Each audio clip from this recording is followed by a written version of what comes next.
class. Now in this video we will do class 10th NCERT Mathematics chapter 10 circle का exercise 10.2 हम लोग start करेंगे। इससे मेरे प्रीवियस वाले वीडियोस में मैंने इंट्रोडक्शन को 3 पार्ट्स में डिवाइड करके एक्सप्लेन किया है, तो you have to go through my previous videos and you will clear your concept about circle and this chapter is so easy. Okay, so आपका सर्किल था, उसमें 1 टैंजेंट ड्रॉ होते हैं, एक्सटर्नल पॉइंट से 2 टैंजेंट, पॉइंट ऑफ कांटेक्ट से 1 tangent. सो उससे basis पे है और both tangent from the external point are equal. So यही सारे क्वेश्चंस 10.2 पे बेसिस हैं और this chapter is so easy. If you have clear your concept regarding circle, then this chapter is so easy chapter to understand or to do, and you get a maximum marks in your examination as well as in your competitive examination also. Okay, so let's read this question and solve it. Let's do it.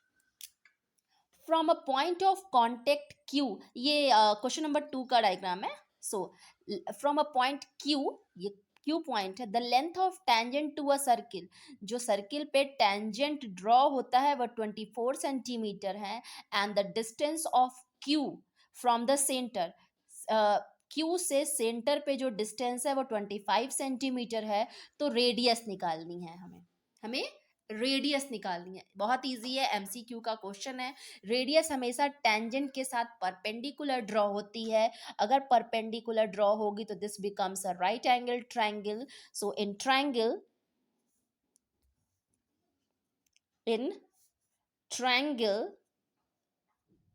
OTQ by Pythagoras theorem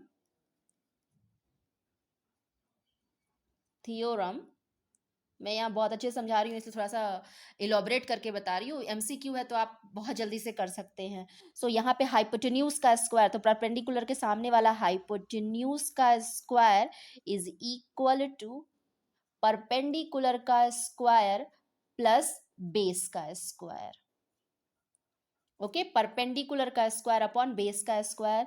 सो ये हो गया OQ 25 square, OT हमें नहीं पता है, TQ होगा हमारा 24 का whole square. So this is 625 is equal to OT का whole square plus 576। So 625 minus 576 is equal to OT का whole square. So this becomes 15 में से 6 गया 9 और ये हो गया 11, 11 में से 4 गया, 11 में से 7 गया 4 और ये आपका सो OT का whole square. Now OT is equal to under root 49, so OT is equal to 7 centimeter, that is your radius. Okay, so your answer will be A. Okay, so let's do question number 2. In a figure 10.11, so this one is a 10.11, the TP and TQ are two tangents. So TP and TQ are tangent from the external point, so TP is equal to TQ. Okay, so that POQ is 110. So मुझे PTQ निकालना, यानी ये angle निकालना। तो बहुत ध्यान से देखिए, it is a quadrilateral because it is made by the 4 line segment. Okay, so ये 90 होता है, ये 90 है, ये 90 है, तो मुझे इसकी एंगल निकालना है। सो इजी। ओके, तो since POQT is a quadrilateral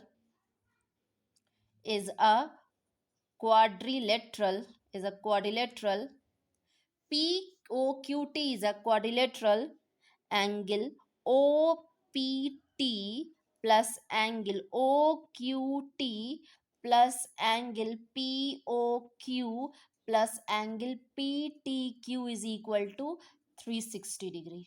okay, और यहाँ पे आप लिख लीजिए since angle OPT is equal to angle OQT is equal to 90 degree. Okay, so OPT यानी 90 plus 90, POQ is 110 plus angle PTQ is equal to 360 degree. So ये कितना हो गया हमारा 290, angle PTQ is equal to 360 degree. So angle PTQ is equal to 360 minus 290 is equal to 70 degree. 0 में से 0 गया 0, 16 में से 9 गया 7. So answer will be 70 degree. Okay, so question number 3. Question number 3. If tangent PA and PB from the point PA और PB दो tangent है external point से to the circle with the center O inclined each other at 80 degree. ये पूरा जो है वो 80 degree है. Okay, 80 degree है. Okay, ये 80 degree है आपका. ये 80 डिग्री है.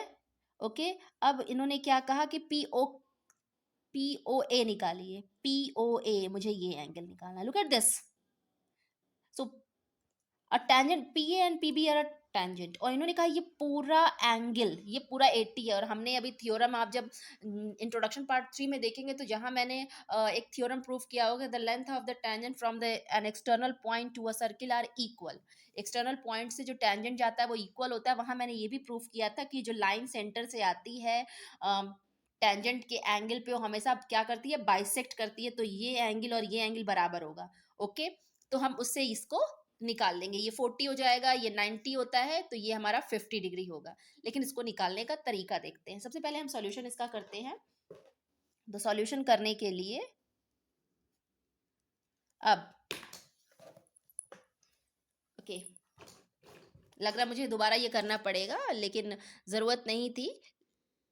ये 1 नंबर का क्वेश्चन है उसका, सो इसको इतना लंबा करने की ज़रूरत नहीं है. अब आप लिख सकते हैं यहाँ पे कि a line through centre to the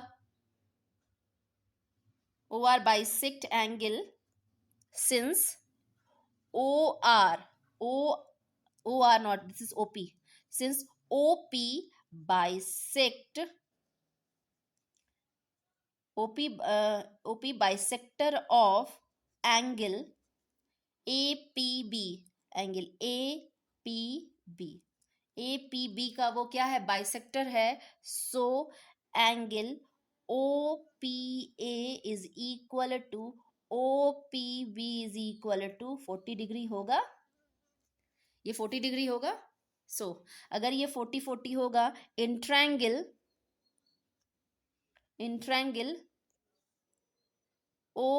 AOP,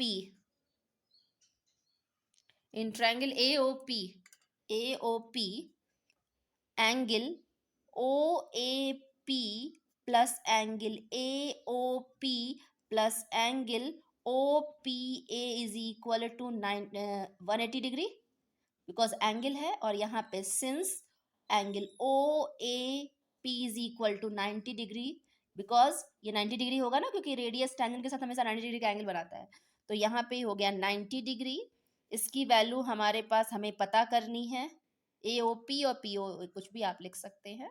और इस दिस की वैल्यू है 40 degree is equal to 180 degree. So angle AOP plus 130 degree is equal to 180 degree. So angle AOP is equal to 180 minus 130 degree is equal to 50 degree. Angle AOP is equal to angle POA is equal to 50 degree. Okay, any problem you have? So your answer will be option A. So you will go through this question. If you have any query, you will ask in a comment box. Thank you.